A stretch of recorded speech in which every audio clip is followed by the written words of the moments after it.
Welcome to the ITM Podcast.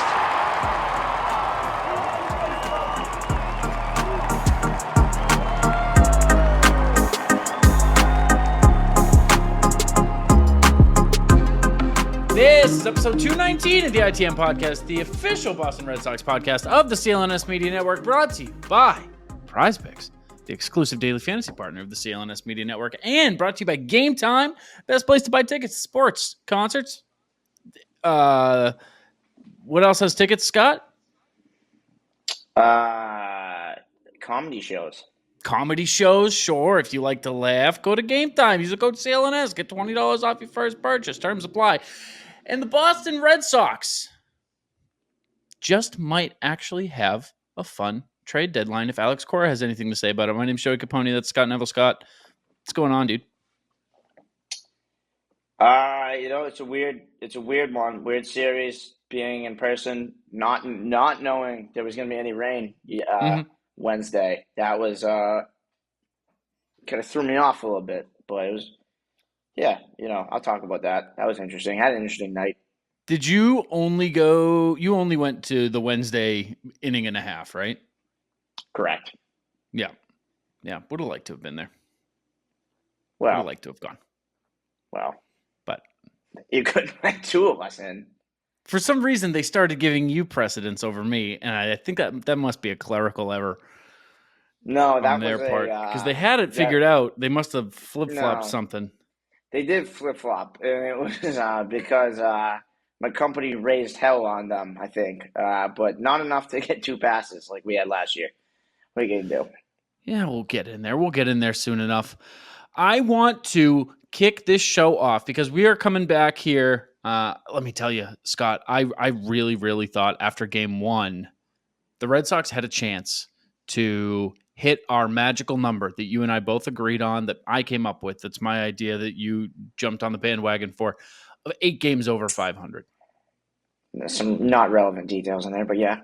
8 games over. They had the chance to hit it, and I really thought they were going to, and then they didn't. They came back down to 6, and I was like, well, they'll get back up to 7. They'll win this series, obviously. We'll have a series win, another MVP, blah, blah, blah. We'll get to talk about 5 series wins in a row.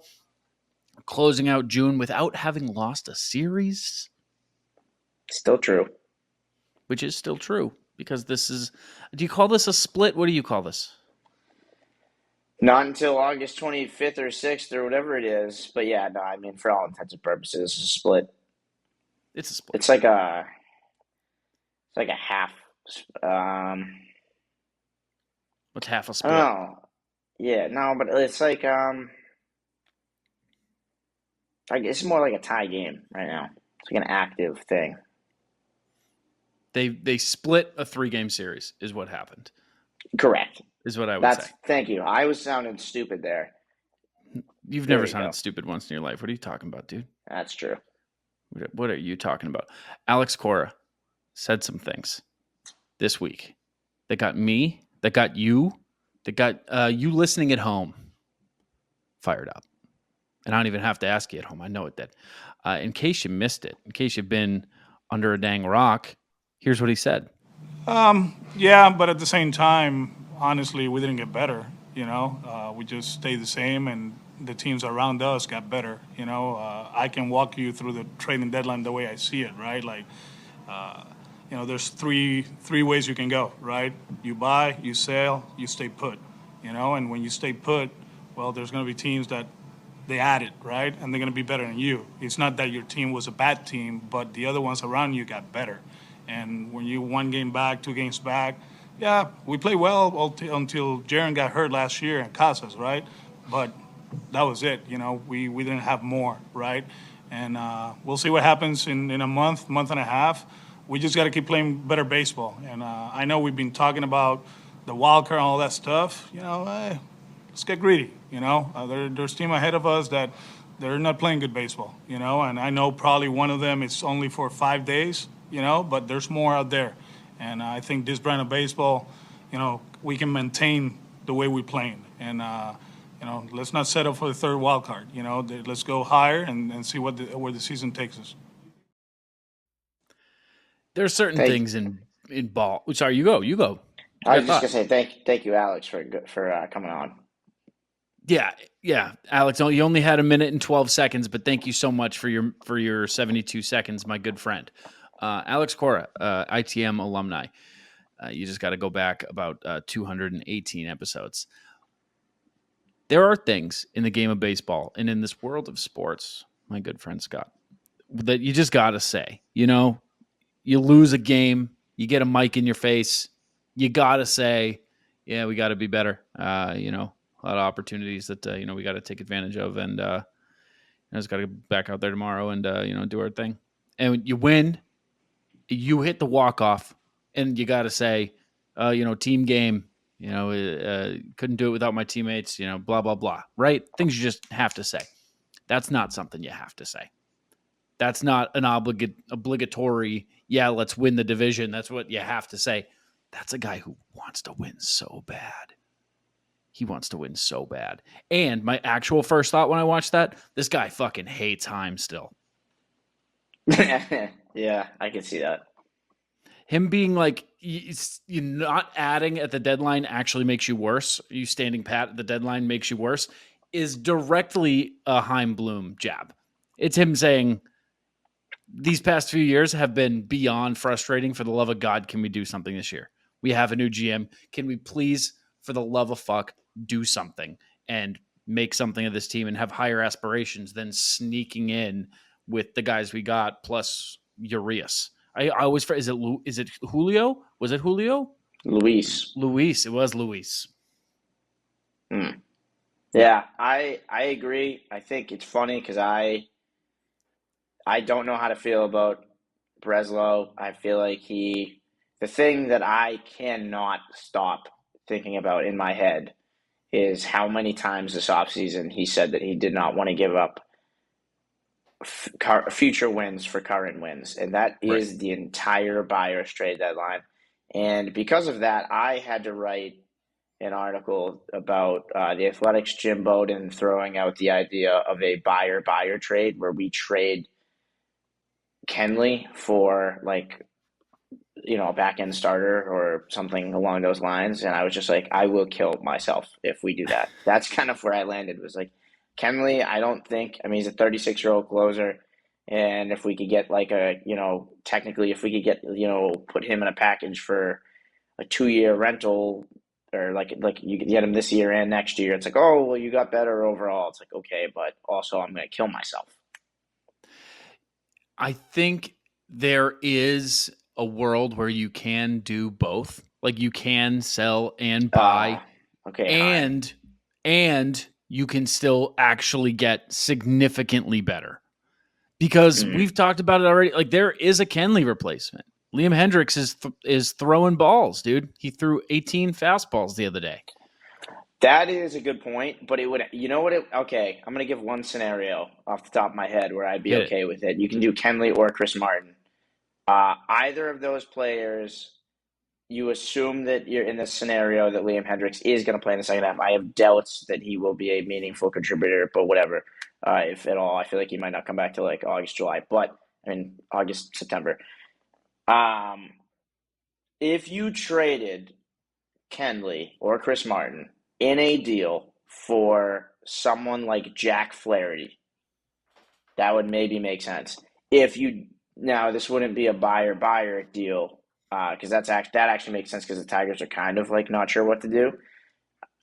I would also if there was someone, I'm trying to think of a Crochet, that would never happen because they don't need a 36-year-old. They're rebuilding, blowing it up. Same with the Angels. Tyler Anderson is someone that has another year after this year, but again, they're not within 2 years. So I don't know who you do that for, but if you can get a starter for a year and a half, that would be interesting. Jack Flaherty is probably the only one that I'm thinking of that's a true rental for a Kenley or Chris Martin that makes sense. Preferably Chris Martin, because I do think you're going to need a closer. I feel like anything Liam Hendriks provides is going to be gravy. It's not necessarily he'll be back August 1 and we'll just swap him. I don't know. Scary. I for some reason just foresee that happening. I just see Hendriks coming in strong. And I don't know why that is. It's partly the Liam Hendriks PR campaign.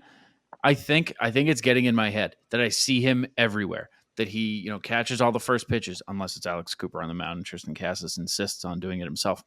It's the fact that the Red Sox post pictures of him online. He brought his beautiful Dalmatian onto the field at Fenway Park. It's partly seeing him all the time and hearing him talk. Part of it is just his attitude, dude. I just think he's got that closer it factor where I just believe in him. I haven't seen him throw a pitch this year. Nobody has. And That's true. I just believe in him. I don't know what it is, but I think to what you're saying, I think that might be a 2-deal situation. It's hard to imagine a team that would be interested in Kenley or Chris Martin that's also willing to give up a starting pitcher. I just don't understand. I would be mad as a fan of any team that would do that. To give up Jack Flaherty for Chris Martin and a mid-level prospect or something. It doesn't make a ton of sense to me. I think you're talking about 2 different deals where you are offloading Kenley and taking a gamble on somebody. And I do like prospects, that more. And then also doing, a deal where you move a top 10 guy, maybe 2 top 20 guys for a Tyler Anderson, a Jack Flaherty, somebody who is like a meaningful part of your playoff push. I think it's 2 deals. And that's what I'm talking about where I think both of those things can happen. And I think that's where Chaim wanted to navigate and where he wanted to live. He just never did it. He had to slam dunk every single possession. He couldn't just take a shot, and he wasn't willing. I feel like he looked at prospects in a computer ranking system, not the way I hope Breslow looks at prospects, which is, this guy's rated what he's rated, but I don't think he's actually going to be good. Nick York is our number 6 prospect. Does he have a future with Vaughn Grisham and Marcelo Meyer and Trevor Story? And also, is he even looks like he's going to be a solid big leaguer, but he just falls in that line of does he have a role ever? And he's not at the point where he's going down. There was many times where you could have traded Dahlbeck and it was he would have had value, and then you waited too long. If you can find a guy like that. Christian Campbell right now is dominating. Is he a guy that's a flash in the pan or not that you could trade? There's a guy, Nathan Hickey, catcher. Dude, that guy, real quick, on Campbell, real quick. Another thing on Campbell, he's a second baseman. So you're talking about another infielder. Yeah. He's 23, 24. He's not a guy that you have he's not 3 years away. Campbell is versatile, but he plays a lot of positions that we have covered. He doesn't just play, he can move around the infield and I believe outfield too, but it's all spots where it's wow, we kind of got a guy there. Just out of curiosity, keep talking. And also, not to just get on here and be like, hey, that we have a hot guy in the minors right now, get rid of him. But easy now. His name is Marcelo Meyer. Yeah, he can play second, third in all 3 outfield positions, but those are all areas where we kind of got that covered. Really, the only thing we need is a DH. Which you got to assume will be Devers in a couple of years. Well, then maybe he could play third for us. I don't know. Then there you go. But then you get the Meyer story. Again, you're trying long term. What a friggin' mess, dude. David Hamilton's looking like he deserves to be on the team. That is true too. But don't use Trevor Story in long term in the same breath. Don't do that. Because we both know that ain't the case. Yeah, it's he's taking a 40 spot until he isn't. He's gonna take a 40 spot on the opening day and then probably not. His deal is weird. Isn't it 5, but also has an option that is for the next 2 years? Yes. So it's 5 or 7? It's a very weird deal. There is something weird. I weirdly remember when this. I remember. It's a 5 to 7 year deal, but it can't be 6. It's something weird like that where there is. Well, I think it's. I don't know if it's that or if he's just. Yeah, he has to take 2 years. I remember Okay, I remember I was at Nesson when my good colleague Ricky Doyle wrote this, and he had a breakdown of everything. So if he opts out for the 4th season, they can retain him by guaranteeing the option year. So in other words, okay, so if he opts out Year 4 for would be next year. 2025, I know, I'm looking at that. Yeah, he can opt out this offseason. The Red Sox can retain him by guaranteeing the option year. So, okay, so that's what it is. So they can say he can opt out, and then we can say, nope, we're guaranteeing you a $25 million in 2028. And then that just becomes we can basically just pass his option if we stack another year on there. Uh-huh. So it's either he leaves this year. I think it's next year. I think it's after 25. After the 4th season, 2020. You're right. It is after next season. It's after 25. Yeah. After next season, we can just say, we respect that you want to leave. We don't care, and add that option. But that's never going to happen. That's not going to happen. Or he could just opt in and just play it out and be a free agent after 2027. But that's what's going to happen. So we can kind of forget about that stipulation. So 2027. I'm glad we figured all that out to also land on that's not going to happen. I don't know why we needed to solve it, but I needed to know. But he's here until 2027, and that is not through 2027. That is a hard end. That is the end of, unless something absolutely stunning happens. Maybe in 2026 they trade him, and then he has a really good season in 2027 to the Braves or something.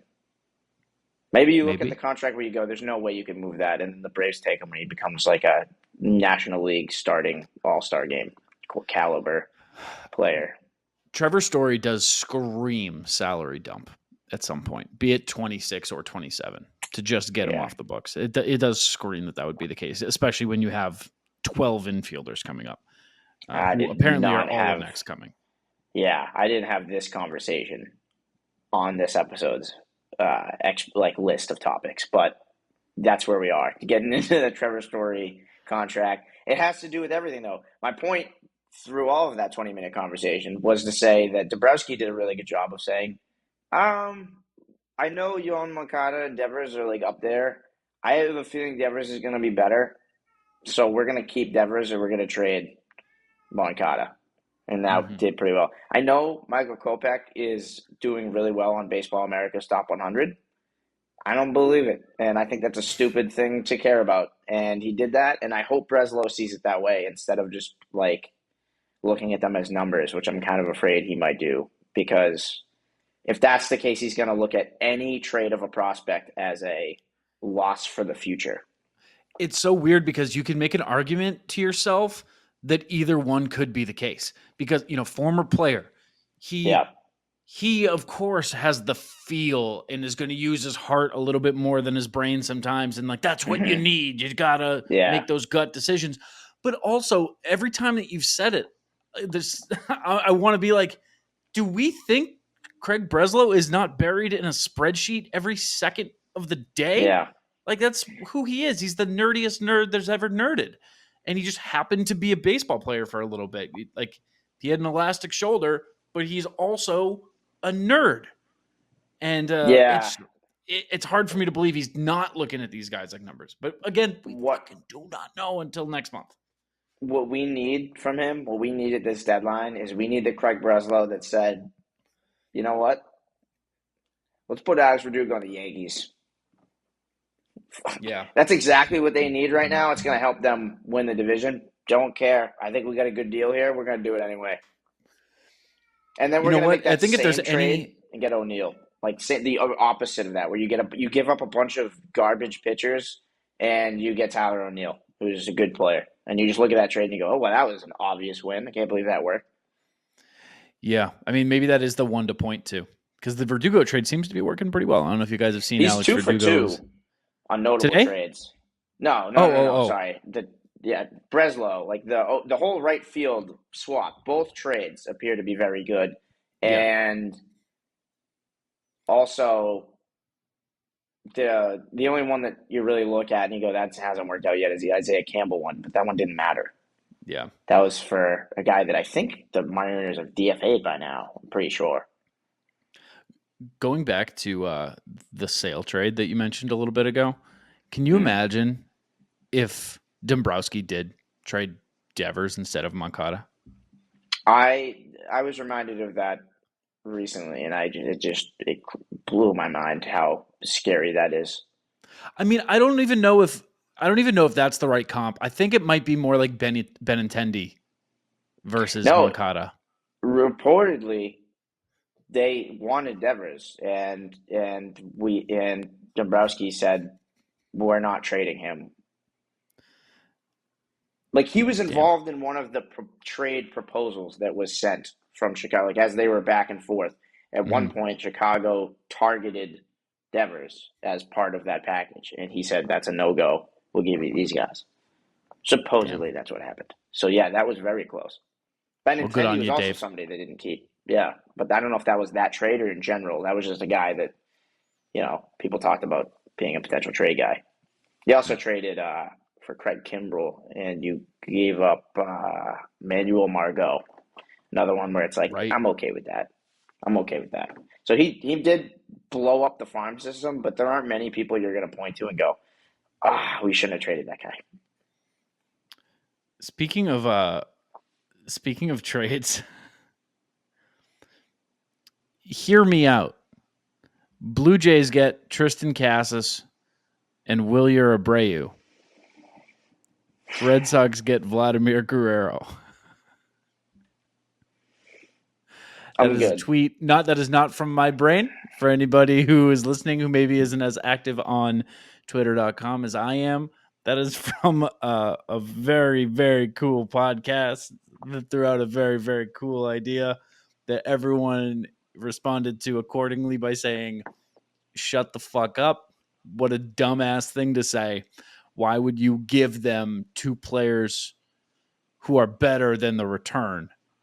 And have more control, both of them, than the return. No, you get a year and a half of Vladimir Guerrero Jr. for many, many years of both. Sorry. Part of this was the deal was contingent on him signing a 10-year, $275 million contract.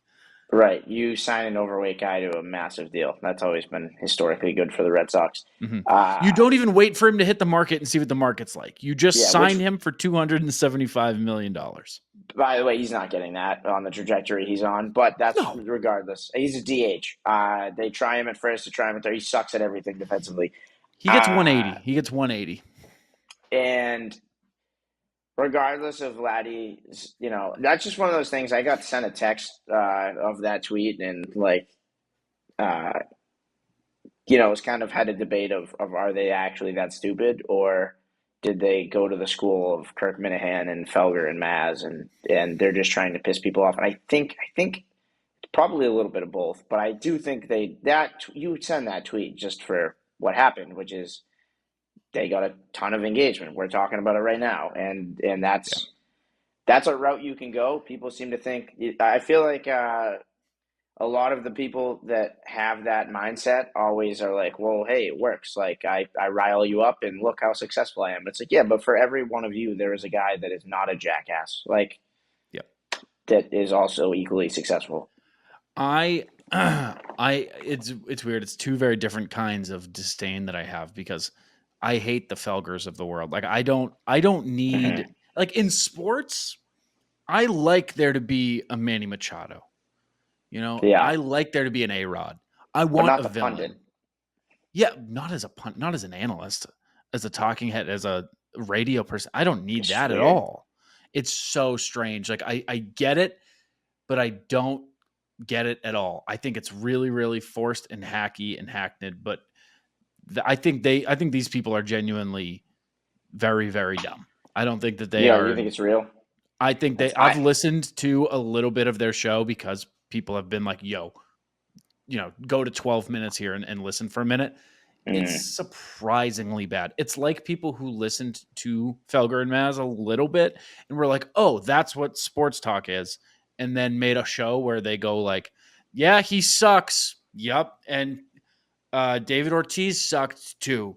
And Manny Ramirez sucked too. Like they just, it's they think that they've one gear and it's trying really hard to be something that. So yeah, admittedly, I've seen the account. And I don't know who's behind. I don't even know the names of the people behind it. I'm with that. It's not even just specific. I know that everyone that I've seen doesn't seem to be a huge fan of those guys, and that their thing seems to be negativity, which I don't understand why you would make that your goal to make the world more negative. But I will say, like, I'm bad with. I know at this point, the play testy guys, the Section 10 guys, and that's about it as far as like podcasts. I've definitely seen the names of some of the other people, but I'm not like super involved in Twitter, as you can imagine. Trying to tweet a little more. Chris Cotillo has a podcast. Right, that's true. Yep, I know. Just him. a reminder. Yeah, I know him. That's true. I'm sorry about that, Chris. Shout out them. This is the part of the show where we promote other podcasts. Mm-hmm. So if you haven't heard Section 10, they are this show. They actually mentioned us. New. They mentioned us last week. Did they? Oh, no. They did. They did. I don't even want to know about this. I don't think. No. Do I? No. We were mentioned. So check that out. That is huge. Big for us. So thank you to you guys, the listeners at home, for making that possible, making those guys aware. Because before you guys, we were just a small time little startup. I remember, Scott, me and you 7-8 years ago now in my mom's basement, we started this show with a dream. We said we're gonna make a Red Sox podcast. That was the whole dream. We had low goals, and we accomplished that goal. Thanks. Our show is technically older than theirs if you go to by RSS feed. That is true. These new shows popping up all over the joint. And if you want to pop up all over the joint, go ahead and make yourself a couple quick bucks over on PrizePicks. PrizePicks is America's #1 daily fantasy sports app with over 5 million active members. PrizePicks is the easiest and most exciting way to play daily fantasy sports. And unlike other apps on PrizePicks, it's just you against the numbers. All you do is pick more or less on 2 to 6 player stat projections and watch the winnings roll in. Get in on the daily action with your friends and become part of the PrizePicks community today. If you're looking for promotions, PrizePicks has got you covered. From lowering select players' stats projections on Tuesdays to help your lineup hit, or getting your entry fees back if you have a losing lineup on Fridays. PrizePicks is available in more than 30 states across the country, including California, Texas, and Georgia. Let me tell you this, there's a couple of players on the old Bo Sox right now who are in the middle of some hot streaks. Not a bad idea to put together, Jarren Duran, maybe Connor Wong. Put a couple of those guys together, maybe see what happens. That's all I'm saying.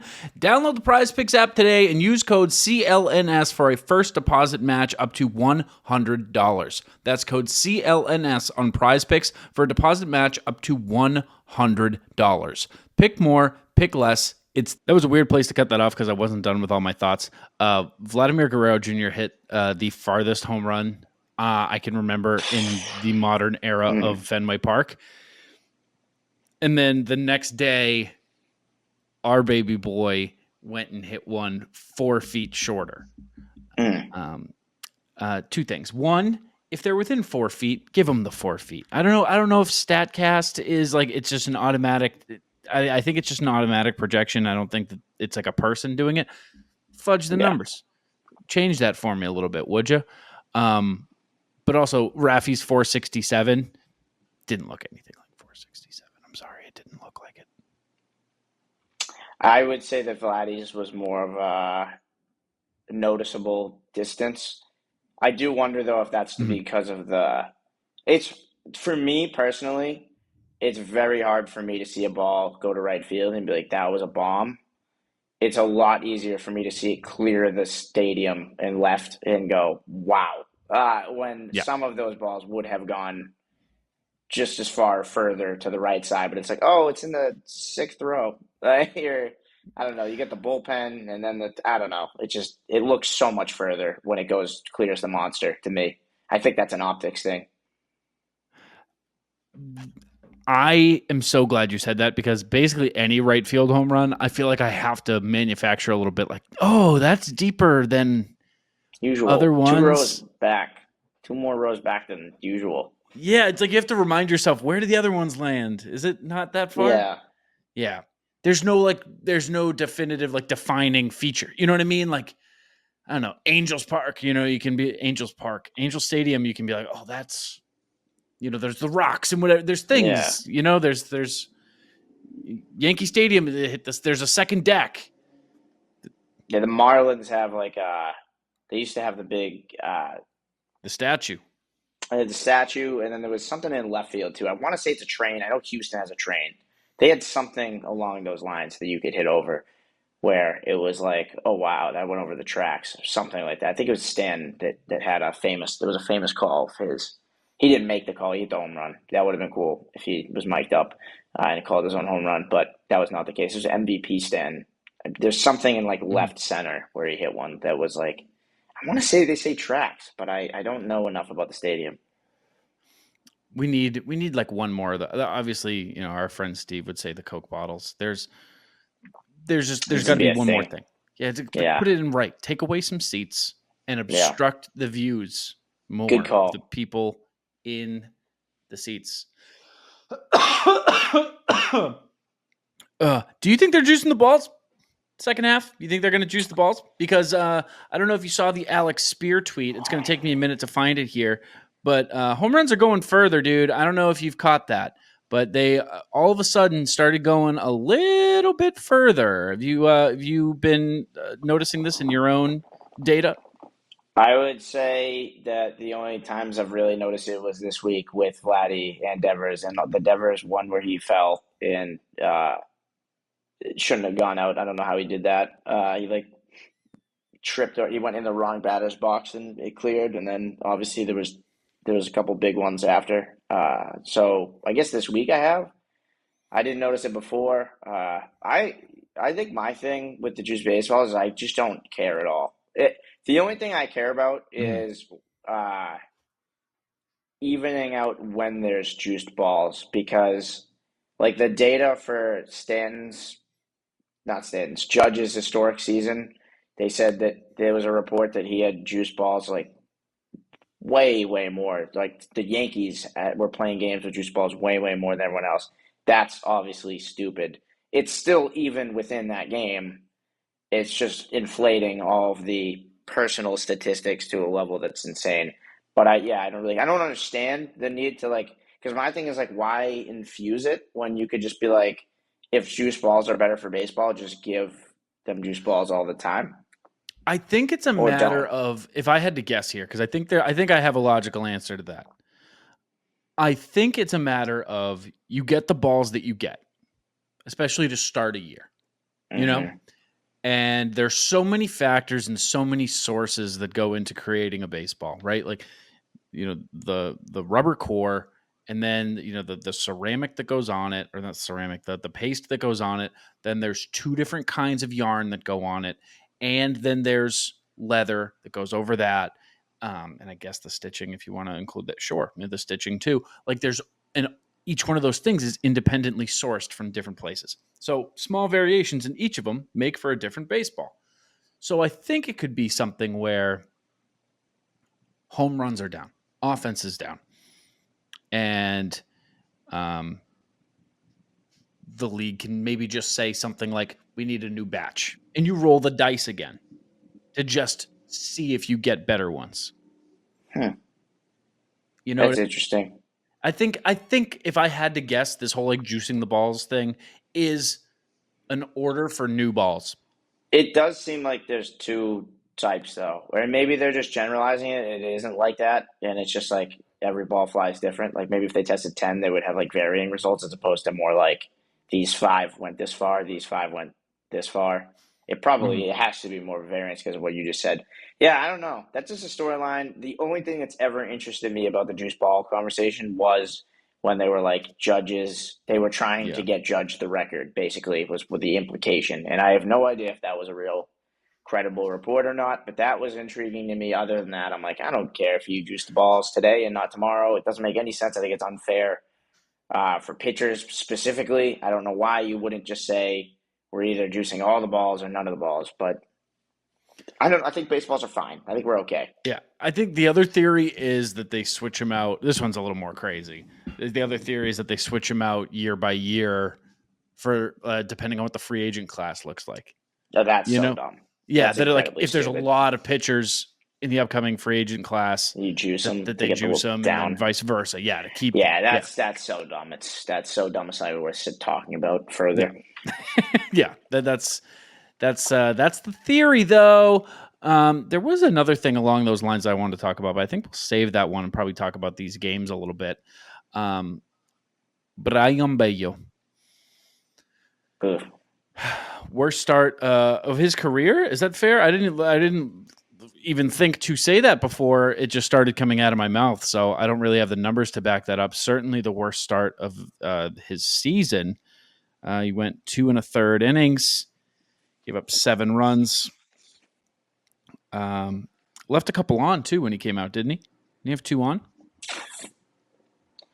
I don't know, man. It was one of those ones where I watched it, but I was just at a point where I was like, damn. Like I expected them to win every game ever after the previous comeback win. So I just was like, you know what? That was demoralizing. I was just sitting there going, I don't know why, but Brian Bale stinks. Yeah. I don't know if it's worse. Tough to watch Brian Bayo stink. Of all guys to watch stink, he definitely is the hardest watch. Just because the expectations around him, and also he wears it. He gives up 3, and it's like, oh, he's going to give up another 2. You know what I mean? Like, it's just... Yeah, I don't even know what is going on with Bale, because if you look at his like StatCast numbers, yes, it's basically his sinkers replace his fastball in terms of last year. I mean, it's not like he was doing great with his sinker last year. I think he had a 278 batting average against. Yep, I nailed that. This year it's up to 341 though, because you took away his 4-seamer that was getting hit at a 310 clip. And so now they're just like, it's 3 pitches to focus on. I think that was the right move. Clearly the 4-seam get out of here movement was a good one for the team. But now they've just turned that onto, we're just going to hit the shit out of the sinker. His changeup is still insane. 170 batting average against, actually better than last year's 196. It's not his best pitch, though. Remember, his sinker is his best pitch. Right. And then the slider is a 265 batting average against. That also sucks. Last year, though, it was 300, so he's better. I don't know. Is it the one thing? I mean, I don't have much hope for him. I know he's not a 5.55 ERA guy. His expected ERA is a 4.37. I'm really starting to think that's who he is. And I think, like his ERA, expected ERAs have ranged from 3.8 to 4.37. That feels right. Could he have a Houck year 4 dominant blow up? Sure, but he doesn't have either it's the IQ or the command. I don't know what the problem is, but as I've always said with him, 0-2 slider leaves it in the zone. 2-0 slider, it's a wipeout slider way out the zone. Like he just needs to be better at knowing there's two, like it's the same pitch, but you got to know the difference and to be able to control the difference between putting it in the dirt, leaving it in the zone. You're up 3-0, that changeup has to be in a very different spot than when you're down 0-2. And he's got it with the changeup, but the fastball and the slider, who knows? It's crazy because if you go and look at his, pitch maps, from the sinker. I just realized I'm looking at that right now, and it's all over the fucking place, dude. But it's look at where it's hottest, right down the middle. Yeah, that's not where you want to put a sinker. No, look at if his changeup location, which is all lower third and below the zone, and almost weirdly so heavy on the left side of the plate, like the right side. Again, toward a right, inside for a righty. If that was his sinker location, that would be, I think that's how you fix him. But his sinker location is super high. Now, technically, I know that they're just grading 2-seamers. Like if it reaches a certain point, they usually just call it a 2-seamer. It does spin different, but I think you got to get that down. Here, I'm going to try to find what it is that I'm looking for here. But I'm talking about his game by game pitch maps. Like not just his heat maps, but his actual locations. Not pitcher heat maps, but his total locations. Yeah, because the thing is, when you look at those heat maps, is like, there are hot locations, but look at how wide the blue gets. Look at how wide like his whole range is. It gets all over the place. It just gets away from him. So every game, there's 3 of every pitch that's just nowhere. And sometimes, sometimes it's just a ball. Sometimes that changeup is just right where you don't want to leave it. Sometimes that slider, that slider looks juicy. Like I don't know if it's a matter of tipping and whatever. I feel like they would, if there was anybody who would catch it, it would be this staff. I think it's location 100%, like you were saying. There are if you look at like the damage that is done against him, it's very rarely like, oh man, he put that on the black and it just got smoked. It's always like, oops, like you see it out of the hand, you're like, oh no. Yeah. It's like those happen maybe twice a week for the Sox, and one of them is Bayo. It's usually it's a reliever who just got in, who like hangs 89. His name's Isaiah Campbell. His name is Isaiah Campbell, and just leaves it up 89, pelted off the monster, best case scenario. And the other one is Bayo getting taken deep because he left the sinker just right where you want it. Yeah, he's given up 4 home runs on his sinker, surprisingly 5 on his changeup, despite the 170 batting average against, and then 2 on his slider. Of those changeups. Yeah, agreed. No. Somehow his launch angle against on his sinker is 0. I don't know how that's possible. Let's see if I can find it this way. 10 doubles on his fastball, 6 on his slider, 2 on his changeup. He is. His location chart for the year is absolutely insane. I won't keep on it because it is probably a visual thing, and I am just we've been doing a lot of visuals in the last 30 minutes, so that's unfortunate. 53% of his pitches this year have been outside of the zone, which is a bit above league average. 47% in the zone, obviously. So, all right. Can we do something a little more fun? We got balloons or something? I don't have balloons. Oh my God. Do not even tell me you got a piñata right now. Dude. If you got a piñata, I'm going to lose my mind. Dude, no way. Dude, I can't believe that you said it. Get out. I cannot believe that you said it. Dude, did I tell you beforehand? No, you didn't tell me beforehand. I don't have a piñata, but what if I did? If I sat back down and I had one, could you imagine? That would have been crazy. That would have been cool. That would have been nuts. I don't even know how we would have done it, but it would have been cool. I fooled you. We're like, this has been a little too visual, so I got a piñata instead. That's going to be good on the ears, too. Not only is that visual, we'll put it right up to the mic. We'll hit it with the mic. Just hitting paper mache with a microphone. That'll be good. That'll be good. No, dude, Triston Casas continues to be the headline of this team. Whether he's playing or not. I almost prefer when he's not. Is that an insane thing to say? As I was leaving my lips, it's like, no, I don't. But I just like how much more in front of the microphones and cameras and how much more focus there is on him and his quotes and his I don't give a fuck attitude when he's not playing. God bless him for just being so around. Like Trevor Story, I don't know if Trevor Story is in Boston. I haven't seen him in months. Yeah, not once. Lucas Giolito's out and about. He was talking to fans on Wednesday. He was really him and Romy Gonzalez were the two that were really going around signing stuff, talking to fans. There was a ton. You would have been. I sent you a video actually. you would have been not thrilled with the amount of people that were on the field Wednesday. At least I wasn't. I came in there and I was like, there's just too many people out here. Like, there's nowhere for me to go. Well, you can get past those folks are doing a tour. No, I get it. And I know we don't have to stay inside the lines, but I had friends that were inside the lines. So I did spend some time in the dugout finally. Did you chat it up? Yeah, but it was only like media people. I had I talked to Bradford for the longest I've ever talked to him. I think it was really the first time we've ever talked to each other outside of like a quick sup. And we acted. Did he say nice to meet you again? No. He actually, I was just gonna say the opposite. It was the opposite. It was like we acted as if this was our 15th conversation ever, and it was very much like really our first one, like just one-on-one. But it was cool. Yeah, good time. I let him know who Harry Jowsey was because he, as you know, he likes to get people with the shirts, and he was trying to get Alex Cooper, which he did.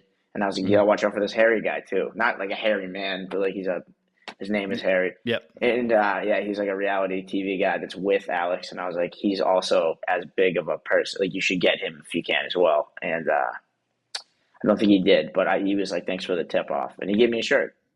Did you tweet a picture of you in it? You know what's crazy? For some reason, he didn't even ask me for one. That's weird? So he must have forgot, dude. I feel like he didn't think I was big enough. Maybe he didn't. Why would he think that? Why would he think that? Bradfo, in all honesty, Rob Bradford is so good at talking to you like you've been friends for 30 years. I went up to him, and one of the first things I said was, I think you might be the best networker in the world. Because coming off the heels of the Derek White stuff. I mean, the funny thing was he was walking around and everyone's like, yo, Derek White, that was cool. Like they had a parade for him Wednesday. And it was just kind of funny how like he was coming off a big moment there. And he was able to get Alex Cooper right before the first pitch. He was. That's a big one. Yeah, that was a big one. God, she has a lot of fans. Yeah, that's the other takeaway from that game. I was going to ask. Was the Daddy Gang in attendance at Fenway? Oh my God, yes. Really? Oh my God, yeah. I genuinely would say a third of the audience. That's insane. It was. Let me put it this way. So my friend wanted to get a picture with Harry, and she didn't really care about Alex, but and I went to get on the field to grab him to do that. And it was too late. It was too close to first pitch. But when I was over there, the girls were invading like the front row to get a picture through the fence. And girls were like jumping over people in seats and getting like the gate lady was like, get this person away. There were people in like the second and third row. There was this guy right when I got in the front. There was a all right, enough is enough with this. Like, he was just freaking out. Had no idea. He had no idea what was happening. Like, he didn't know who either. This guy was like 50 years old. Had no idea who these people were. And he was just fed up with just getting people just jumping over him, people crowding him, trying to get pictures with these guys. It was, dude, they caused a stir. And, like, that was the rain game, dude. When we were just sitting in the concourse, so many unwell jerseys from their little giveaway, and all girls, all like my age. Like, there was just like, there were thousands of them. It was crazy. I knew a lot of them. Like, it was crazy. It's weird because I feel like the fan base was like 3 hard categories, and it was like perfectly sliced into thirds too. It was like a third of, I do not know who this person is. Should I know who this person is? A third who's like, oh, yeah, I know who that is. Yeah, whatever. And then the other third, like you're saying, jumping over people to breathe the same air as Alex Cooper. It was awesome. You know, I got to say, and maybe it was because Harry was more involved, like taking pictures at the fence. He was causing quite a stir. Oh, I would say way more people were there for Alex, but more people were ready to fight strangers to get a picture with Harry. Really? Yeah, he is a stud, dude. I was within 15 feet of that dude. He is an apps. I get it. He is too hard to handle. You know, that's why how much you know about Harry Jowsey? I just Googled him. Dude, he's got some good shows. Those are the worst form of television, but boy, he's got some good shows. What does he do? He did Too Hot to Handle, which is, do you know that show? No. They basically just put 10 like of the hottest people in the world together, and then they tell them they can't like kiss, they can't do anything, and they have to sleep in the same bed. And then if they like do any, like they kiss or whatever, they lose like part of the prize pool, and it just causes a whole lot of drama. And then those people become stars and models and whatever. But then he did a second one. And this is one of the shows that you said they're really good. Because I remember you kicked this off by saying the shows he does are really good, though. It's definitely in the guilty pleasure conversation. Like, it's awful. I would put, like, it's so good. And then he had one called Perfect Match, which is even better. They take people from the Netflix universe, like all the reality show, like Love is Blind, Too Hot to Handle, and all these like random game shows they do. And they take, again, the hottest people from that. And then they put them in a house, and they put 5 girls, 5 guys, and they all have to match up. And again, they stay in the same room. There's no rules against anything physical or whatever. But then what they do is you match up 5 guys, 5 girls. They all pick a partner, and at the end of each, like, they do like a challenge, and then one of the couples picks 2 new people to bring into the house. So at one point there'll be like 7 girls, 5 guys, and then the 5 guys have to pick 5 girls, and then 2 get eliminated. So they're all like fighting over each other. Is this not that I know this? Not that I know this. Is that not the exact plot of Love Island? Maybe. Again, not that I would know this. Isn't that eerily similar? So I actually don't know. I've never seen that, but I do know somebody complained about. I saw a video today because it's now just my TikTok because there's so much drama after the show just came out and they're all fighting. It's awesome. It's so good. And, you're so into this. I never in a million years, Scott, would I have guessed. Are you and your roommate sitting down and watching Perfect Match? No, Steve doesn't do it. I actually. So wait, so you're watching alone? Yeah, hell yeah. You're like popping your laptop in bed watching like Harry Jowsey not kiss women? It's so good. I had this conversation with a girl that should be watching. It's their demographic. There was 25-year-old, 24-year-old that female that I was watching this with, and I was like, I understand.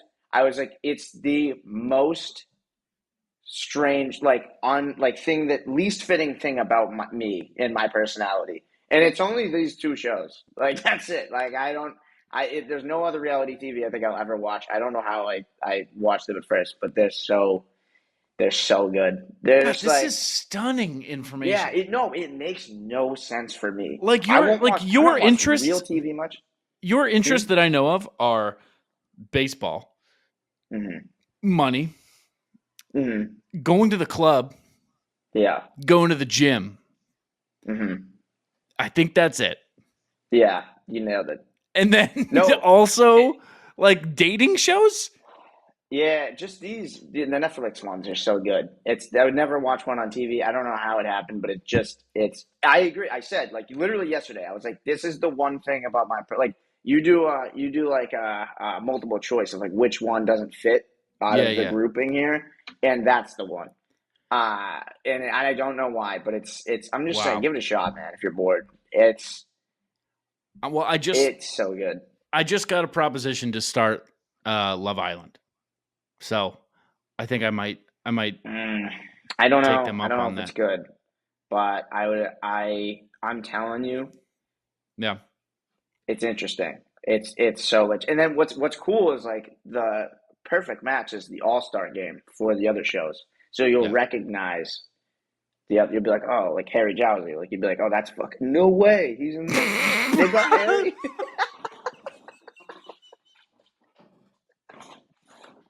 Like WWE, like, oh shit! This Is guy that Harry? This guy Dom won the Perfect Match. That is a spoiler. Won the Perfect Match season 1, and they just brought him. The couple didn't. They weren't Perfect Match. It turns out, so he came back for season 2. And that must have been nuts. He wasn't in the original 10. He was one of the people that came in, and it was like, get out. What? He's back, dude? That's pretty fucking nuts, actually. You just spoiled the first 2 seasons of the show. I said it. I said spoiler. It's also it's funny because like they all are just like horrible people, and so like a lot of the guys, like one of the couples, like, or actually multiple of the couples ended in just being ghosted, and that's why it's still entertaining today, is because it just got released like last week, and now the people are talking about the show now that it's out, people that are on it, and they're just like, oh yeah, that couple you thought was the best, like what the guy just stopped answering, and that one lived in Australia and one lived here, and he just never answered her again. That's heartbreaking. It's so good. It's so good, dude. So Triston Casas said something? Yeah, Triston Casas said something kind of funny. I'm sorry. I'm not going to be able to get past it. I'm going to bring this up 20 more times throughout the rest of the show. I get it. This is a conversation between Julian McWilliams, Jen McCaffrey, and Triston Casas. Scott, do you want to read for one of these? We'll do a little back and forth here. Yeah, am I gonna pull this up here? Here, no, I'll text it to you. Okay.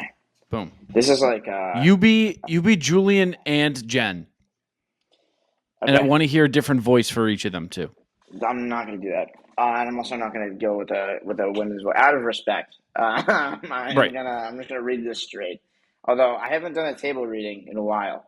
This is interesting. This is a live table read. Yep. Whenever you're good. You've been taking dry swings before, right? Yeah, with no bat. With no bat? Yeah, I've been taking swings for 10 weeks. So what does that entail? Swinging with just your hands? Oh, no, just in my mind. Without a bat, just in my head. I've taken thousands of at-bat in this time, so I feel great. I feel ready. So you're just like kind of standing? Or sitting or laying, yeah. Does this process involve twisting at all, or are you kind of just stationary? Oh, no twisting. Yeah, no, I wasn't able to do that, but I was able to swing. End scene. In his brain, Triston Casas is telling reporters that he's been swinging with a straight fucking face. And when they inquire further, he's like, in my mind, just in my head, like, just in my head. You can't turn. He's like, I'm not turning. What are you talking about? What is it not turning? Yeah, I'm not turning. I'm not using my hands. I'm not using a bat. No, it's all up here, baby. I'm taking thousands of at-bats in my head. Of course I can lay down. Not that hurt. I'm just taking hacks in my sleep. He is just... dude, if Netflix does not follow him around... I keep forgetting Netflix is doing a documentary on this team. But if they're not following him around... If there's not one full episode of Triston Casas, this whole thing is a fucking wash. An entire I like that we unlocked him this year, because the first year and change was like a couple like weird moments, but now it was like laugh at him weird. Now he's just like doing stand up on ESPN. He's just messing with reporters openly and like, you know, telling people that he would eat Duran. Like, he just has evolved into easily the most exciting person to put in front of a mic in baseball. Yeah, I would agree. Who else could it even be? It's hard to put into words, Scott, how much I love that he's fucking here, because he is the exact kind of guy. If I saw him in Cleveland or Cincinnati, I don't know why it has to be in Ohio. He can be elsewhere too. If he was on the Diamondbacks, I don't know if they ever interviewed a Diamondback. I've never seen that. They don't even have cameras. I don't think they do. It's too hot. But dry heat though, so it's more tolerable. But I would only think, like, God, I wish we could get a guy like that. We have him. We have the guy. I love that we have a fucking weirdo. And he's our weirdo. And he's not just a weirdo. He's just a funny guy. People are like, oh, this guy's a little out there. No, he's just very funny. He's just like the dry funny. Humor thing. Where like he's you don't know if you're not in on the bit, you're not in on the bit. He doesn't care. He's in on the bit. Like, did you see the clip the Play Tessie guys put out of him a couple weeks ago? Like the finals predictions? When he just said Mavs in 4, right? Yeah, it was like Mavs in 4. Celtics don't have it. They got no answer for him. Kyrie's going to run the whole table. People up in arms, and it's like, no, you have to know Triston a little bit. You have to know him. I know it doesn't sound like a joke. It is. I promise it is. God, he's just great. I'm just very grateful that we have the most exciting player in baseball and that he's good. There's no worry about him getting DFA'd and then you don't see him again. Like, I love Bobby Dahlbeck. I'm not quiet about that. But the worst part of being a Bobby Dahlbeck stan is that at any moment he could just be gone. Yes, it's that he's not good enough to stick around. And also that I thought he was. But there's none of that with Triston. It's just like he's here. He says he wants to stay here. Sign him for 40 years. And whenever he wants to make the transition to the booth, you let him. He's the next Dennis Eckersley. You let him win a couple batting titles here and just let him wear flip-flops in the booth. Anyway, if you want to go to the games and if you want to watch Triston Casas stand out in the rain and sign autographs for people, use the Game Time app. It is summertime, baby, and that means there is one show in town, and that is the Boston Red Sox. Game Time is an authorized ticket marketplace of Major League Baseball, which makes getting tickets faster and easier. Prices on the Game Time app actually go down the closer it gets to first pitch. With killer last-minute deals, all-in prices, views from your seat, and their lowest price guarantee, Game Time takes the guesswork out of buying MLB tickets. Following the All-Star break, you want to go to Fenway, you want to take a little peek through first, you want to make sure that your seat isn't facing towards center field, that you got a good view, that you don't, have a pole right in your face, use the Game Time app. They got the view right from your seat. Never get a bad seat. Another thing I love about Game Time, the all-in pricing. Toggle that feature, shows the total right up front, no surprise fees once you get to checkout. So take the guesswork out of buying MLB tickets with Game Time. Just download the Game Time app, create an account, and use code CLNS for $20 off your first purchase. Terms apply. Again, create an account and redeem code CLNS for $20 off. Download Game Time today. Last minute tickets, lowest price, guaranteed. You got any thoughts you want to empty out of your brain, dude? Yeah, I got one. I was gonna save it, but it's more of a closing thought, but it's about Game Time. So, oh really? Yeah. Now seems like a perfect time. Yeah, exactly. So, my friend flew in. Well, actually, I guess we went to high school together. Now he works for me. So, your employee. I made him carry around the Baseballs and Boring shirt because I didn't feel like carrying it. So I've said that's part of your job now. It's kind of fun. That's kind of a perk of employing like your friends. So I asked him we were like leaving the field, and everyone in this section sees us, the gate open, and that we're just we're on the field. And this random girl, roughly, I would say our age, but that could be like a 10-year gap. So I'm gonna say my age. Watch it. I'm talking to my friend. We call him Hag. Last name's Haggerty. Call him Hag. You don't call him Hags? No, just Hag, singular. Hag feels mean. Hags is like, that's obviously a nickname. Hag is like, why do you call him that? That sounds mean. You know what I mean? Yeah, no, I know. And that's why I always I introduced him to a couple people yesterday. I was like, hey, this is my friend Hag. And I was like, Nate. It's Nate. And I have to remember that. But yeah, everyone called him Hag growing up. It wasn't my nickname. He's had that nickname forever.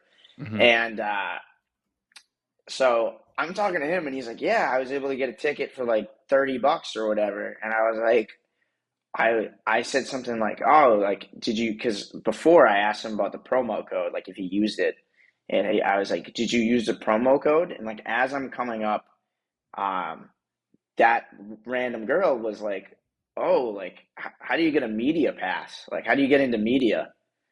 And I didn't this question didn't process. And also I thought she was talking to her friend and not me. And I wasn't really supposed to hear that. Right. So I look at him who's right next to her. And I said, dude, you got to use my promo code. I didn't say, dude, I said, you got to use my promo code CLNS. And she thought it was for her. And so she was just like, what? And then I was realizing that I was having two conversations at once and that I said one of the most ridiculous things ever. She said, how do I get a media pass? I said, you got to use my promo code. And then I panicked and I just kept walking. I was going to say, that's a moment where there's no amount of words that'll fit. If you explain everything that happened, it doesn't make it better. It gets too fucked up. It was also like I was in front of, I was with a group of 4. I was leading the group of 4, and we were going up the stairs, like up the section. And so if I had stopped there and to explain myself, I'm holding everything. And I was just like, I gotta get out of here. So I was like, you gotta use my promo code. And then she was like, what? And I was like, yeah, CLNS. And I was like, what is that? Oh, not you. Why did I? Yeah. Yeah. So then I got to the top of the stairs and I was like, did you see that? And he was like, oh, yeah. That's brutal. You've been thinking about it since? Oh, of course, dude. I'll be thinking about that forever. Those are the worst ones. Like. I could draw her face right now. You'll see her in 8 years. A crowded subway. Oh, I could be like, I'd be like, I'm so sorry about that. Did you use my promo code yet? It doesn't work. You can't get a media pass on my promo code. That was very confusing. Sorry about that. Yeah. I don't know if you were looking. Yeah, she would have been looking for a while if she was looking for. She would have got, she would have got some money off and been like, I don't understand how this helps me. You got any other thoughts in that brain of yours, or is your brain empty of thoughts, my good friend Scott? Yeah, this one, I'll do one more because I don't think it's really close to that. I tried to talk to Clay Buchholz was there, and I tried to talk to him, and he just stiff-armed me so hard. And I think he maybe thought I wasn't talking to him because I was facing the field, and he was going down the concourse before the game, and I was just like, hey, like I try to like initiate a conversation to like try and, I was like, I'm always thinking about the pod, and that's an interesting one. And it was one of those ones where I saw him maybe 6 feet away from me walking towards me. It was very much like an impulsive, like now or never act. And he walked right by me and I was like, hey, and I remember exactly what I said, but something along the lines of like, how's it going? And he just kept walking. Like didn't break stride, didn't really look at me. Yeah. And I genuinely do think he just didn't think it was for him because it was in the but like I also think if you want to talk to any player, there's a little do as I say, not as I do. You have to impede them. Watch Bradfo do his thing. He step in front of him.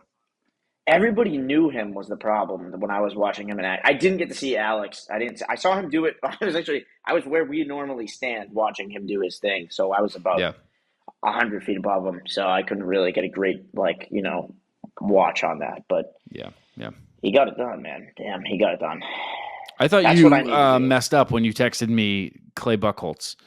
You were like, "Oh yeah, I don't know anyone all the way over on the end. There is Clay Buchholz, and that's it." And I was like. He didn't mean Clay. What did you think I meant?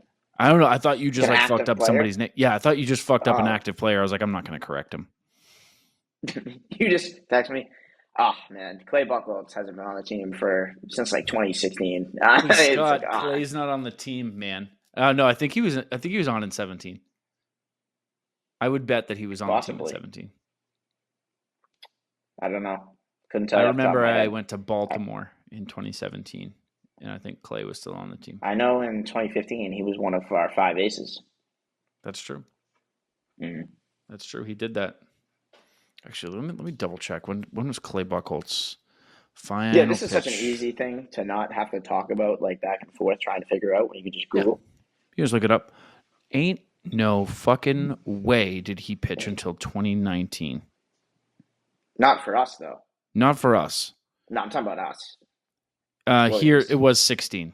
16 was his last year. You were right. It's kind of weird that you corrected me then because you're wrong. Yep. And then he went to 3 different teams. Went to the Phillies, went to Arizona, and Blue Jays. Yeah, I remember that weirdly. He got his career path down.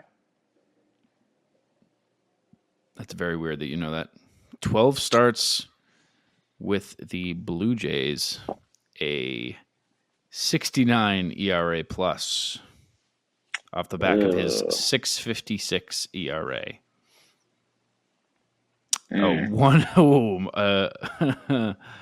A whip of 1.492. It's not ideal. You don't want that. No. How was his last year in Boston? Thing is, 2015, damn good year. He was an ace. Yeah. Self-proclaimed ace, but still an ace. All right. Well, thanks everybody for listening. You can follow us on the socials at ITM_pod. You can follow Scott Dog. and Joey. me. We both have accounts. So the two Tony. of us both do. What's up? Tony. What are you doing? Huh? That was awful. I just wanted to tell you before you wrap up, my dad said that he had a better nickname for you than Copper, which is a low bar. But he said, and I think this would fit for our group, Stro, Mackey, Sebi, all those guys. Pony. I think Pony is a better one. Nope. I guess I call you Pony. Nope.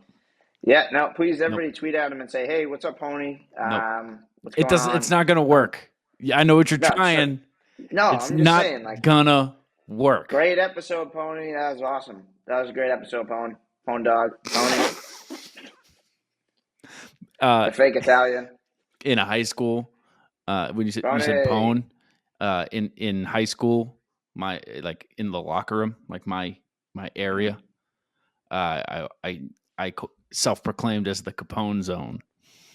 Oh, that is you. That and the fake nicknames make me think you might not have been the coolest person of all time in high school. I would disagree with that. I don't know how many other people would, but I would. Yeah, I thought I was the coolest. Hey, we got to do a pitch preview. Okay, folks, it is Xander Bogaerts' return to Fenway Park, even though he's not going to be playing for the Padres. Game 1 is going to be Nick Pivetta versus Randy Vasquez. Nick Pivetta is Canadian, and he's going to have to be in this start. 4 bombs in his last 11 and a third innings. Sorry, I'm making myself laugh. I got myself good on that. I don't know what that means. I giggled as I wrote it. He's Canadian, and he's going to have to be in this one. They're going to really need that out of him. Okay, 4 bombs in his last 11 and a third innings. That's a 4.76 ERA over his last 2 outings, a 5.87 over his last 3. He has not struck out more than 5 batters since June 5th when he did it in back-to-back starts against the Tigers and Braves, striking out 9. Randy Vasquez is a real guy. His name sounds like you've been playing Road to the Show for too long, and the computer is auto-generating player names from its catalog of names, and you start getting guys like Muhammad Martinez in your lineup. But alas, real dude, 5.10 ERA and 10 starts. Dude is real. Dude sucks. Game 2 is going to be Tanner Houck versus Michael King. Tanner Houck is the Red Sox only chance to have a starter in the All-Star game, and it's a damn good one, too. 2.18 ERA through his 16 starts, whip still sub-1, and a homer per 9 of 0.2. Career year in all categories, blah, blah, blah. Welcome to the party. If you don't know what's going on with Tanner Houck, he's very good now. Michael King's name, if you say it like Michael Caine, sounds like Michael Caine. Michael King. Michael King. He went to BC, Boston College. He's surpassed his career high in starts already with 16, topping out his beating out his total from last year of just 9 in his 49 appearances last year. 3.75 ERA, 1.06 ERA plus. He's fine. And game 3 is going to be Josh Winkowski versus Matt Waldron. Josh Winkowski, first player my son knew, which is weird to think about. He was a Wink guy. Big Wink back on the bump. It's Wink Day in the city of Boston, and that's about all I've got to say about him. Matt Waldron. All you've got to know about him, he gave up 7 runs in 3 innings to the Diamondbacks. Oh, and since then, he's made 9 starts and has a 1.95 ERA since then. And that is going to do it for your pitching preview. Did you see that Xander's already in Boston doing his thing, hanging out? I did. I just wanted to confirm something. It does appear that I am right. I feel like you missed a little tidbit of information About? Matt Waldron. What about him? Just confirming here. I know I'm right. He has a ball that not many people throw, and he throws it with his knuckles. And I feel like that probably would have been something to bring up. Matt Waldron's a knuckleballer? Yeah, big time. Ain't no way. He 38.8% of the time, and craziest part, he's averaging 77.4 miles per hour, but he can throw 90.8. Like, he's not like a Wakefield. Like, he's not like one of the, like, he can actually throw a little bit hard. Yeah, his four-seamer averages 91. Yeah. That's kind of a big one to note. And also, by the way, that knuckleball, 188 batting average against. So it's not just like a screwing around pitch. It's his primary pitch. It's very good. We're doing a lot of talk about heat maps on this show. The heat map for that knuckleball, hilarious. Hilarious. There is no heat. It's just a lukewarm across the board because that's how it works. So that's something to pay attention to. That will be fun to watch. He's only given up 2 home runs with a knuckleball in 571 pitches and 4 doubles. So 6 extra base hits in 571 pitches. Pretty good pitch. Wow. And his actual batting average and expected is both only 0.005 off, so very similar, 27% whiff rate. That's a pretty good knuckleball, if you ask me. The sweeper has also got a 185 batting average. Gets expected 187. That's interesting. I want to throw one so bad. I've never had a desire to pitch whatsoever. Not for a second in Little League.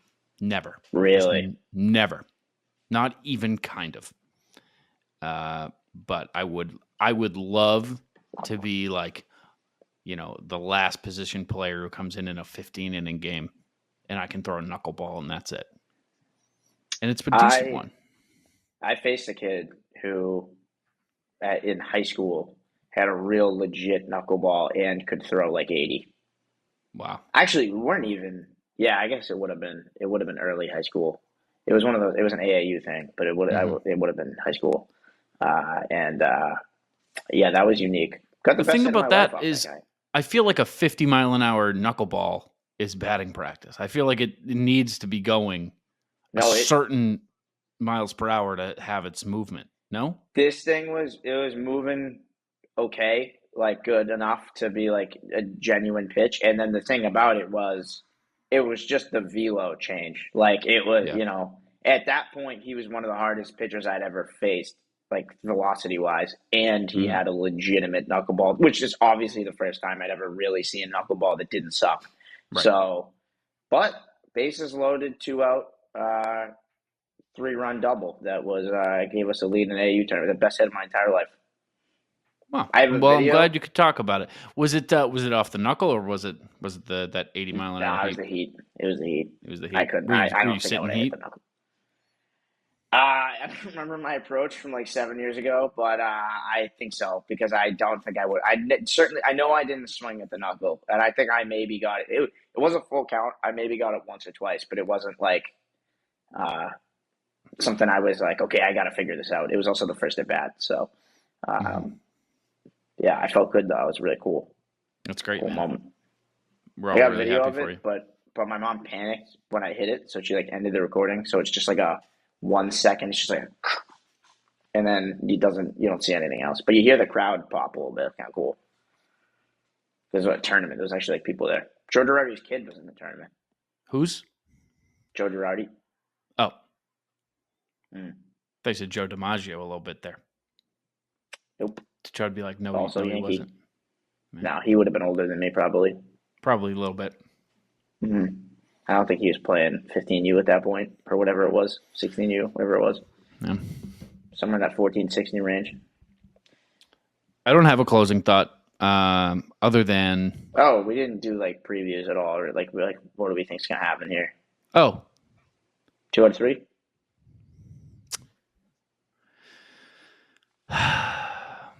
Yeah, I mean, here's the thing, dude. I like the Sox in Game 1 a lot. Mm-hmm. Like it's Nick Pivetta. It's a struggling Nick Pivetta versus a guy who just stinks out loud. Like I think Nick has to turn it around at some point. I'm every single start Nick Pivetta has had in the month of June. I'm like, oh, this will be the one he turns it around. And I don't feel any different. I still think that that's just like imminent. Versus a guy named Randy. Yeah. Oh, that was a guy in the Yankees trade, the Soto trade. He was a top Oh, yeah, base yeah, yeah. prospect. These both of the first two guys are Yankees prospects from the Soto deal. King was the prize. Yep. Hope it was worth it. And they were like, 3.75 dude, you ERA. start now. All the time. Yeah. Well, that was the idea, is like you're trading, like it wouldn't be worth it for a reliever. Hopefully it becomes like a frontline starter, and then it's maybe worth it for Soto if the other four guys also kind of work out. Whatever. It doesn't matter. But yeah, both Yankees guys. King's like good, but you got Houck. What I was going to say is I like both of them. Yeah, because then that one is Houck, right? So they look good in that. And then the third game would be the one that you're like, oh, that's probably, they would drop that one, Winkowski versus a knuckleballer. But what day does it fall on? It's on a Sunday. Right, so they win that game. I think this might be a sneaky sweep. Oh, you're calling it a sneaky sweep? I'm calling it a sneaky sweep. Does that count for as many win percentage points? I think it does. I think they all count as wins, yeah. Did you know entering play today, they won, so they leaped us. But entering play today, we were ahead of the Royals by .001 winning percentage. That's how we were holding on to the playoff spot by. That is crazy. I did not know that. I wrote that in an article. I was trying to figure out, I was trying to explain how we were just hanging on. And I was like, oh, wait a minute. We are literally on there by 1/100th of a percentage. So that's a great point for me today. That's cool. We lost it. I just now have my sights set because of that Alex Cora "Let's Get Greedy" quote, which, by the way, very much could be a shirt. Let's get greedy. We still haven't even updated our logos. We haven't updated the store. We will. We'll get some ITM merch out there. People should DM the account to be like, I would buy merch if we updated it, because let's just see if it's what the volume is. Yeah, do that. Hit the DMs. We got a cool offer in our DMs recently that I think we're going to do that I ran by you earlier. Yeah, I like that. Yeah. That does seem cool. We're going to be doing some cool stuff now that other sports are over too. Maybe we can, it makes our lives a little bit easier, a little freed up from the other games, can really focus in here and do some fun stuff for you guys. So expect more stuff, dude. Sox sweep this series. They do the Xander tribute stuff, even though he doesn't play, right? I think so. I think they still do. I've actually thought about that myself, pondered it, if you will. Yeah, but I think they do. Yeah. Because he's going. So, I feel like you kind of have to. Yeah. That's going to be weird. I hope they do. It's gonna be I like weird. it better that he's not playing, because you don't have to root against him in any way. You can just be happy about the moment and don't be like, oh man, I hope he doesn't get a bomb here. You could just be happy about the welcome back and just love him, and you don't have to worry about him hurting us. I think I prefer it too, because seeing him on the base paths would hurt, because he has such a distinct form. Just from from a half a mile away, I could be like, oh, that's Bogey on second. His physique, something about all the stuff he wears too. I don't know. Yeah. It's just it would be a too vivid of a trip down memory lane. So don't know if I need that. I also just kind of the Mookie stuff is so in your face that I just kind of forget about Xander sometimes. So hand up. Well, that one's just so not worked out for San Diego, and I think that's why. Yeah. Yeah. It's not getting thrown in your face. There's not national headlines about him proved another to be MVP campaign. Proved to be a legitimately good move to pass on him. It's kind of tough to say. I know. It's the wrist. That's the thing. You knew about the wrist ahead of time. That's why it's tough. I wanted him. Oh. You definitely wanted him. I was with you when we didn't get him, and you definitely wanted him. Oh yeah. We were in San Diego. I think that made it worse. Can I now have a closing thought now. Oh, hit it. Are we ready to do that? It's about this. Okay. I don't remember which one of us said it, but me, you, and Motts were at a bar after that, and a bartender went up to us And I was like, "How you doing?" And I really wish I want to take credit for it. I want to say it was me, but I I don't think it know was if me. it I was think I know the you. line. Okay, yeah. I think I remember. I think I had the second line, which is why I don't actually think it was me, even though I'd love to take credit. One of us said, "Oh man, we just lost a friend," and they were like, "Oh my god!" And then we were like, "He's coming to San Diego." Sounded like a 7-year deal or whatever. It was Yeah. one of my favorite things of all time. We No, just it was on the made TV behind her. I said, yeah, we lost a friend. And she said, "Oh my God, I'm so sorry." And I said, "Yeah, there he is." You just signed it. I just remember being like, "Yeah, he's coming. He's actually coming here." Yep. Didn't you tell someone to take good care of him? Yeah. Because Yeah. I stopped the there was a Padres couple fan in the fans. street. Yeah. Yeah, there was a couple of fans in the street being like, "Oh my god, we just got Xander."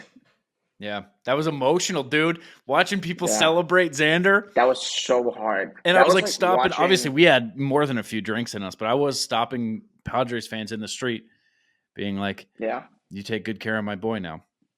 And Yeah. then I sat down on the sidewalk to I let me remember find. this vividly. Wasn't there was music involved in this, right? There was like a musician or something. Yeah. I think. Wow, It would that's have been crazy! I found that so fast. I sat down on the corner, and this guy with a trumpet came up and started playing. I remember this so well.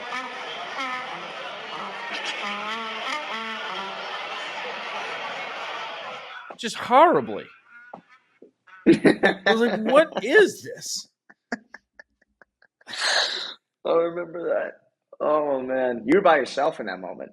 If I was remember very correctly. by myself. Yeah. But the "we just lost a friend" was so good. It's a diabolical thing to say without meaning it. And we were all sharing that mind thing. We looked like we had just lost a friend. Yeah. And he was like, "Oh my god!" And we're like, "Yeah, I think I'm very confident." I was like, "Yeah, he's actually coming here to San Diego." Yeah. And she was like, "What?" He's right there. Yeah. Because they had the TVs on. Because I remember we were sitting in that bar. We went to. Hmm? We went to 3 bars, and it was on all of them. Yes, it was. And like the one we were at, there's one in and then that particular where we were sitting there and like they were doing karaoke because every bar in San Diego does karaoke because everybody's always in a fucking good mood in San Diego. And pissing me off.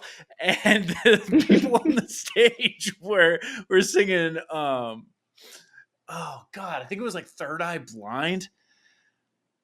Like, I want something else to get me through this. I remember. I think you're right. Charm kind of life.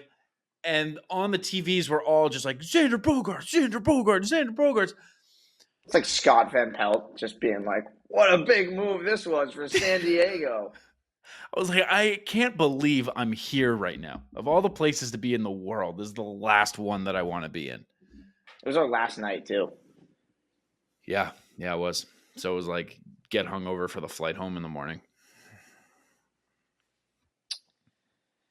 I was there for so long. Do you remember that? That like, it was winter weekend, and it's winter weekend really is like Saturday and then a little bit of Sunday. And I got there Thursday. Nobody was there, and I stayed till Monday. Before us? I was the first person there by a lot. I reached out to everybody I knew. Like I'm saying, every contact I have in Boston, I reached out to and was like, "Hey, you here in San Diego? You here in San Diego?" Zero. Nobody. I remember Cotillo was the first person I reached out to because, me and Chris are best friends offline. And he was like, absolutely nobody is going to be there. And he was so right. I was just alone in San Diego. So I got, what's that place? Jack in the Box? Oh, yeah. Yeah. Got Jack in the Box and ate it with a homeless guy. I didn't know that. I know me and Steve had the last flight. So we just spent the day just walking around. Me and Motts. Peralt actually left like a day before the 3 of us, which is why we were all there. And we were just walking around, and I feel like we did all of San Diego in that one day because we had like a red eye. We went to Little Italy. We went to like the Navy base. We went down by the water. Like we walked just like probably 30,000 steps that day. We Ubered to Little Italy, which was like a 20-minute Uber, And we walked so much that we got to we walked back. Like we without knowing it. We went around too. Like we walked. We basically Ubered far away and then walked down and then around to where we started. And it was we just had 8 hours to kill, and we were out of our hotel by this point, so we couldn't even go anywhere. Walking around San Diego is the easiest thing in the world to do. Yeah, I could walk for a living there. It was December and it was t-shirt weather. Oh my God, do I miss San Diego? Oh, you know what it is at night there, dude? We're just going on a tangent now. You guys, we're done with the Red Sox talk. We've done a lot of not. We've barely talked about baseball. I've had so much fun this episode. Yeah. San Diego at night in the winter is perfect sweatshirt and shorts weather, which is what I'm always looking for. I want a brisk breeze that my legs can handle, but I want a crew neck on too. That's always what I'm looking for. I remember, a core memory was when me, you, and Mott's got pizza at that one place. And we had that guy that kept trying to sell us our CDs. He found me and Steve in two separate places on 2 different days. Didn't he corner you in the bathroom or something too? Didn't something happen in the bathroom? Cornered Mott's in the bathroom. And I gave him just too much money because I just wanted him to go away. And he'd be like, come on, give me $10 for the CD. And then I'd be like, all right, will you get out of my face? And I would do it. And then he'd be like, I also got a brother. And I'm like, that's awesome. Cool. What does that matter? You just say some crazy. He'd be like, you also got to help this guy. And I'm like, why would I have to help this guy? I don't know. My brother needs a bus ticket next month. So he kept calling himself the king of San Diego or something. Yes. Remember that? What was that? I don't remember. I think it was the king of something. He tried to get us to go to Mexico one of these nights. He was like, dude, you can get there in 20 minutes. And I was like, that's not why. It's not distance. It's not the distance. I don't want to go with you anywhere. You could see Mexico from my hotel window. How crazy is that sentence? I guess it's not that crazy to people who live near the border, but to me, it's I can smell Canada from where I am. So being on the Mexico border, that was the first for me. Never left the country. You had a hotel, okay, all right, didn't you? I guess you could call it that. Yeah, you had something different than everyone else. Everyone else had very different arrangements. Yeah. Steve was in an Airbnb with his family. Yeah. You picked the worst hotel ever. I picked basically the shitty cousin of an Econo Lodge 2 towns away. And then me and Steve got a suite, but we accidentally got one that was very much like a romantic. It was a couple suite. Didn't it have it had a tray of sex goodies on it when you came in? It was here's a pair of edible panties and chocolate covered strawberries and shit. It did, and it also didn't have not only did it not have locks on the bathroom, which was split up. On the left side was a toilet, on the right side was a shower. It didn't have locks, but also the shower was fairly transparent from the outside. Mm-hmm. And I found that out because Steve showered first, and I just turned around one point. I was like, oh. Whoa, and the shower, it's clear. It needs to be said. The shower is just in the middle of the suite, between the beds and the living room. It's just a transparent shower there. You can perfectly see the silhouette of somebody's body. Just that's what it was. It was a silhouette, but it was pretty transparent. It was. I just remember turning around and be like, "Oh, that's going to be a problem. It's for the future here." But me and Steve came over there, and this is our first time meeting in person. And you brought us to the hotel, and we were like, "Oh, cool! It's a big leather couch, tub's right in the middle of the room, huh?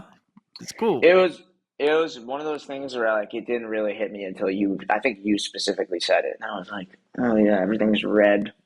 Mm-hmm. Yeah. I was always weird shower situation, but it wasn't oh, this is a honeymoon suite thing. Yeah.